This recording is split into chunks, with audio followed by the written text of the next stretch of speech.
उनकी इजाजत से हो रहे थे, उनकी देखरेख में हो रहे थे। मनीष सिसोदिया जी अरविंद केजरीवाल जी के राजदार हैं।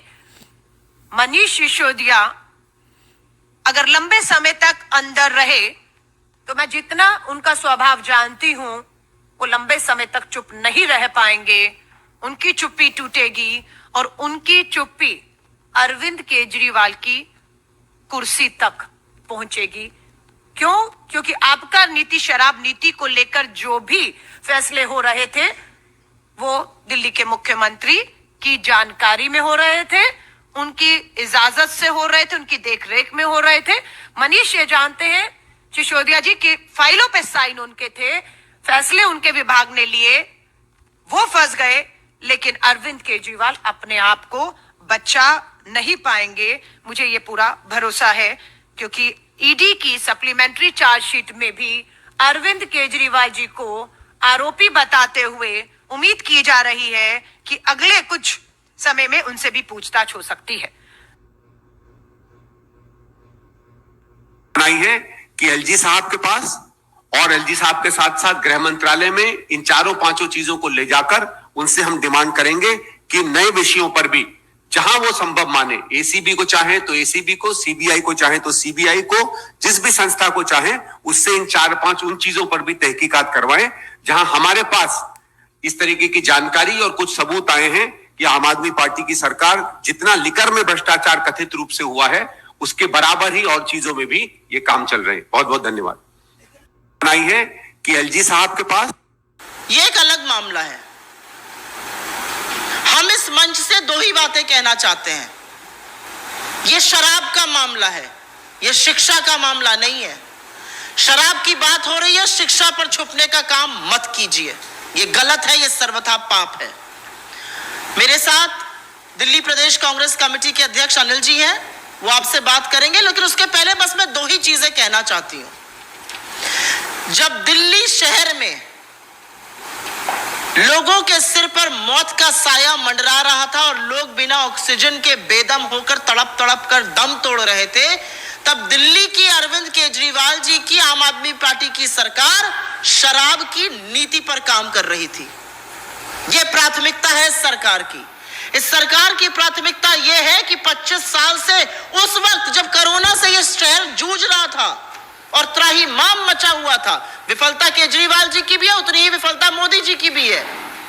उस वक्त शराब पीने की आयु 25 वर्ष से घटाकर 21 वर्ष करी जा रही थी।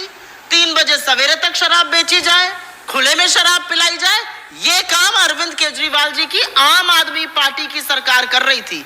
तो इस पार्टी के जन्म पर तो संदेह था ही, इसकी राजनीति पर संदेह है, इनके सिद्धांतों पर संदेह है। और हम यह जरूर कहना चाहते हैं कि जिस एजेंसी का दुरुपयोग का यह हवाला दे रहे हैं, यह सच है। एजेंसियों का दुरुपयोग तो भाजपा की मोदी सरकार ने इस तरह किया है कि जब वो सही कार्रवाई भी करते हैं तो वो भी उस पर भी सवाल उठने लगते हैं। लेकिन इस पूरे मामले की जांच, इस पूरे मामले के खिलाफ आवाज उठाने का काम, इसमें जरा सी भी भ्रांति ना हो, भारतीय जनता पार्टी ने नहीं किया, दिल्ली के उनके 7 सांसदों ने नहीं किया, उनके सदन के नेता ने नहीं किया, 8 एमएलए ने नहीं किया। इस पूरे प्रकरण पर प्रकाश डालने का काम, इस पर कार्रवाई करने की बात सिर्फ और सिर्फ कांग्रेस पार्टी ने दिल्ली शहर में करी। मैं चाहती हूं कि सबसे पहले अनिल जी आपको क्रमवार तरीके से साक्ष्यों के साथ ये बताएं कि कितनी काली करतूत कोरोना काल के टाइम पर अरविंद केजरीवाल जी की सरकार कर रही थी शराब पर। और ये शिक्षा की बात नहीं, ये शराब की बात है। शिक्षा के पीछे मत छुपिए। शराब का घोटाला क्या है, शराब का लिकर स्कैम क्या है?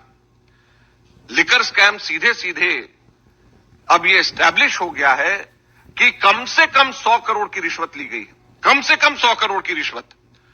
और उसके अंदर फेस टाइम के ऊपर केजरीवाल से बिजनेसमैन से बात कराई गई और बिजनेसमैन से बात कराने के बाद होलसेल डीलर्स को, जो प्राइवेट होलसेल डीलर्स हैं, उनको 12% कमीशन 5% से बढ़ाकर के 12% कमीशन ये करी गई। और उसके अंदर शर्त ये रखी गई कि 6% किकबैक आम आदमी पार्टी और केजरीवाल को दिया जाएगा। और मनी ट्रेल भी एस्टैब्लिश हो गया है कि वो पैसा 100 करोड़ रुपए गोवा के इलेक्शंस के अंदर आप पार्टी ने इस्तेमाल किया और कांग्रेस के खिलाफ में किया, क्योंकि जो वोट वहां पर उनको मिले वो कांग्रेस के खिलाफ में मिले। तो केजरीवाल ने कांग्रेस को हराने के लिए, कांग्रेस को नुकसान पहुंचाने के लिए केजरीवाल ने 100 करोड़ का स्कैम किया है। और इनको कोई नैतिक अधिकार, केजरीवाल और इनके मंत्रियों को, जो जिनका नाम इसमें है, चाहे वो मनीष सिसोदिया, चाहे सत्येंद्र जैन को, इनको कोई नैतिक अधिकार नहीं है कि अपनी कुर्सी पे एक सेकंड भी और रह जाए। 6%, 12% में से किकबैक दिया गया। यह एस्टैब्लिश हो गया कि एडवर्टाइजमेंट्स जो दिए गए वहां पे गोवा में, वो एडवर्टाइजमेंट्स के पैसे इसी किकबैक से दिया गया है। ये ईडी के चार्जशीट में मेंशन है। ये एस्टैब्लिश हो गया है कि 70 लाख रुपए इनके वॉलंटियर्स को इसी पैसे में से दिए गए, जो जिन लोगों ने आगे सर्वे किया गया, वो मनी ट्रेल एस्टैब्लिश हो गई है। जब इसके अंदर प्रूफ आ गया है, जब मनी ट्रेल एस्टैब्लिश हो गई और पीएमएलए के कोर्ट ने थर्सडे को संज्ञान लेकर के चार्जशीट को फाइल करने के लिए ईडी को कह दिया है, तो उसके बाद में क्या नैतिक अधिकार केजरीवाल को है कि वो एक सेकंड भी अपनी पोस्ट पे रह जाएं? तो आज कांग्रेस पार्टी इनसे पूछना चाहती है।